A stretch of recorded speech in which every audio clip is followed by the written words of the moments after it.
अस्सलामुअलैकुम वरहमतुल्लाहि वबरकातुहू। My name is Ishaan Hussain और ये आपका सुंदर सा चैनल है केमिस्ट्री टाइगर्स। आज का जो हमारा टॉपिक है वो है ऑर्गेनिक केमिस्ट्री। आपको पता है पढ़ रहे हैं पीछे से alkanes and alkyl radicals. Alkanes के इंट्रोडक्शन पढ़ेंगे थोड़ा सा और जो है वो अल्काइल रेडिकल्स के बारे में ज़्यादा पढ़ेंगे। आज का जो हमारा टॉपिक है वो है अल्केन्स। अब अल्केन्स क्या होती है?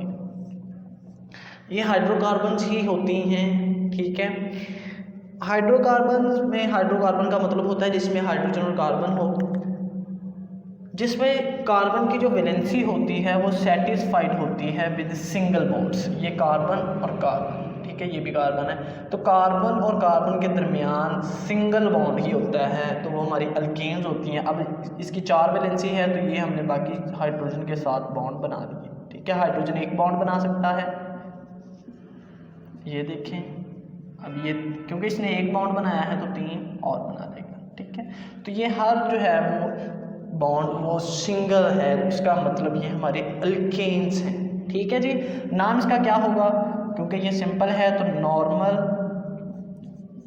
प्रोपेन। अगर आपको नाम लिखने नहीं आते तो हमारी एक वीडियो डिस्क्रिप्शन में उसका लिंक मौजूद है, वहाँ पे क्लिक करें, ठीक है। हाउ वो जो nomenclature of organic compounds in for 10th class, उसके टॉपिक पे हमने एक वीडियो बनाई हुई है, तो आप देख सकते हैं। ये अल्केन्स हैं, ठीक है। अगर हम जर्नल फार्मूला लिखें तो होगा CnH2, यहाँ पे H2N और +2। ये फार्मूला जर्नल है, ठीक है, जर्नल फार्मूला। अब इस फार्मूले से मैं काफ़ी अल्केन्स बना सकता हूँ। जैसे जी मेरे पास मैं H की जगह N की जगह 2 लिख देता हूँ। N आप चेंज करते रहें, H। अब यहाँ पे N पे 2 है तो 2 मल्टीप्लाई बाय 2 4 4 + 2 6। ये मेरे पास एक अल्केन बन गए। नाम क्योंकि 2 कार्बन है तो इसका नाम होगा इथेन। ये AN ही साबित बता रहा है कि भाई ये अल्केन है, ठीक है। इसी तरह 3 होगा, इसी तरह 4 होगा, यानी इस तरह ये सारे हैं, ठीक है। ये होते हैं हमारे अल्केन्स।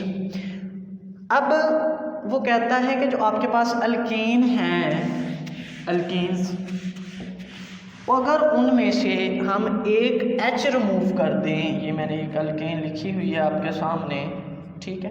इसके मैं H जो है वो मैं थोड़े से एक्सपेंड करके लिखता हूँ। ये एक H ये है, एक H ये है, एक H ये है, ठीक है। वो कहता है कि ये एक H आप यहाँ से रिमूव करवा दें, आप यहाँ से कहीं से भी एक H रिमूव करवा के, ठीक है, करवा दें, तो ये जो अल्केन है वो अल्केन कन्वर्ट हो जाएगी अल्काइल। फिर हम इसको अल्काइल कहना शुरू कर देंगे। अल्काइल रेडिकल ये बन गया, अल्काइल रेडिकल ये बन गया, ओके जी। कि क्या किया हमने, एक H रिमूव कर दिया, ये हमारा अल्काइल रेडिकल बन गया, ठीक है। कहीं से भी H रिमूव कर सकते हैं, जैसे आपको ये आगे हम एग्जांपल्स पढ़ेंगे। यहाँ पे H3 है, यहाँ पे एक H, तो आप यहाँ से H रिमूव कर दें, यहाँ से H रिमूव कर दें, यहाँ से कर दें, वहाँ से कहीं से भी H रिमूव कर दें तो आपके पास अल्काइल रेडिकल बन जाएगा। जर्नल फार्मूला अगर हम इसका देखें होगा जी NCnH2n। पहले 2 था क्योंकि एक H रिमूव हो गया है तो 1 हो जाएगा। ये इसका जर्नल फार्मूला है अल्काइल रेडिकल्स का, ठीक है जी। अल्काइल रेडिकल्स का ये जर्नल फार्मूला है। उसके बाद अगर हम देखें, ये देखिए मैं आपको एक एग्जांपल में दिखाता हूँ कैसे बनाते हैं। ये मेरे पास H3, ये मेरे पास H2 और ये मेरे पास H3, ठीक है। अगर मैं जिस कार्बन से H रिमूव करूं, जैसे कि मैंने इसमें से H रिमूव कर दिया तो मेरे पास ये चीज़ बन गई CH2 बॉन्ड CH2 और ये चीज़ बन गई क्योंकि एक H मैंने यहाँ से रिमूव किया है। अगर मैं जिस कार्बन से H रिमूव करवाऊँ, हाइड्रोजन रिमूव करवाऊँ, वो डायरेक्ट सिर्फ एक कार्बन से अटैच हो, ये देखें ये आगे एक कार्बन से अटैच है सिर्फ, ठीक है, तो उसको हम कहते हैं नॉर्मल, ठीक है। नॉर्मल नाम उसको आगे दे दें, 1 2 3 कार्बन है तो इसका नाम होगा नॉर्मल प्रोपाइल, ठीक है। आपने क्या करना है, नाम किस तरह देना है, सिर्फ एंड पे ANE को रिप्लेस कर देना है YL से। ANE को रिप्लेस किससे कर देना है, YL से रिप्लेस करना है, तो नॉर्मल प्रोफाइल। ठीक है, नॉर्मल के बाद अगर हम दूसरा देखें तो इसको प्राइमरी प्रोफाइल भी कहते हैं, प्राइमरी प्रोफाइल। ठीक है, प्राइमरी प्रोफाइल।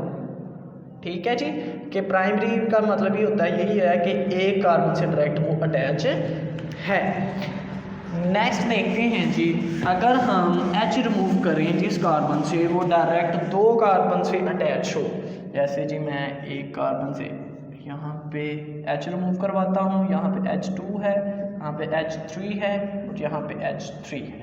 ठीक है, अब क्या है, मैं यहाँ से H रिमूव करवा देता हूँ। ये देखिए मेरे पास दो H थे, एक यहाँ पे H करने, एक H यहाँ पे करने, मैंने यहाँ से H रिमूव करवा दिया। ठीक है, अब इसका क्या नाम होगा भाई, इसको हम आइसो बोलेंगे अब, क्योंकि हमने डायरेक्ट अगर वो जिस कार्बन से हम H रिमूव करवाएं वो दो कार्बन से अटैच हो डायरेक्टली, एक इधर बॉन्ड बनाया है, एक इसने इधर बॉन्ड बनाया है, तो हम इसको आइसो बोलते हैं। कार्बन कितने हैं, 1 2 3, तो प्रोपाइल, आइसो प्रोपाइल, प्रोपाइल लफ्ज़ आना है, ये पी भी आना है दरमियान में। ठीक है, आइसो प्रोपाइल, फिर इसका क्या नाम होगा, आइसो प्रोपाइल। आइसो प्रोपाइल के अलावा इसको सेकेंडरी प्रोपाइल भी कहते हैं, सेकेंडरी प्रोपाइल, सेकेंडरी प्रोपाइल। ठीक है जी, समझ आ गई, ओके डन जी। एक मैं और आपको समझाता हूँ,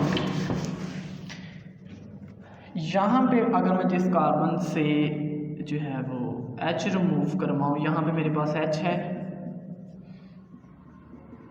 ठीक है, अब मैं H, ये मेरे पास H था, इसको मैं थोड़ा सा एक्सपेंड करके लिख लेता हूँ, ये है। अब मैं यहाँ से H रिमूव करवाऊँ तो ये कार्बन जो है वो कितने डायरेक्ट कार्बन से जुड़ा है, 1 2 और 3। ठीक है, ये 3 कार्बन से जुड़ा है, तो मैं इसको क्या कहूँगा, इसको मैं न्यू भी बोल सकता हूँ, न्यू ब्यूटाइल,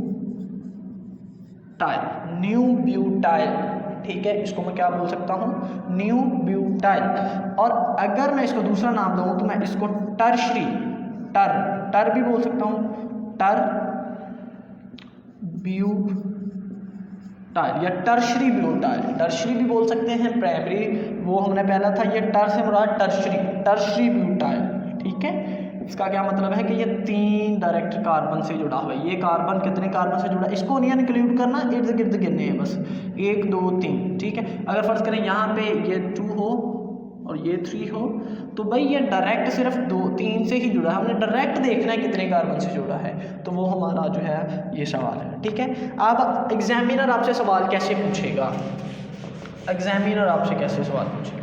ठीक है, एग्जामिनर भैया आपसे ये सवाल पूछेगा, क्वेश्चन वो इस तरह पूछेगा, राइट द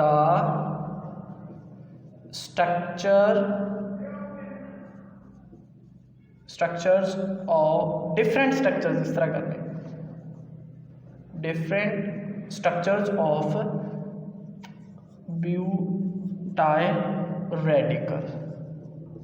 ये मैंने आपने जो है वो लिख दिया है सवाल ऐसे, ब्यूटाइल की जगह वो आपको पेंटाइल कह सकता है, पेंटाइल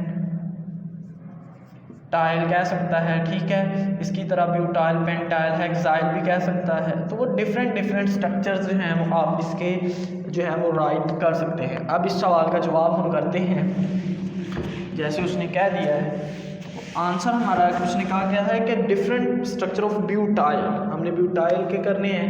ये मेरे पास भाई नॉर्मल ब्यूटाइल है, ये देखें मैं डायरेक्ट करता हूँ, मेरे पास H3, क्योंकि ब्यूटाइल है तो 4 कार्बन होंगे, CH2 और CH3 था ना, मैंने एक ब्यूटेन था तो 3 निकाल के ये मेरा जी, ये मेरा क्या बन गया है, नॉर्मल ब्यूटाइल। ठीक है, एक स्ट्रक्चर तो ये बन गया। दूसरा स्ट्रक्चर क्या है कि मैं भाई इस कार्बन से जो है वो H रिमूव कर दूं, CH2 bond CH bond CH3।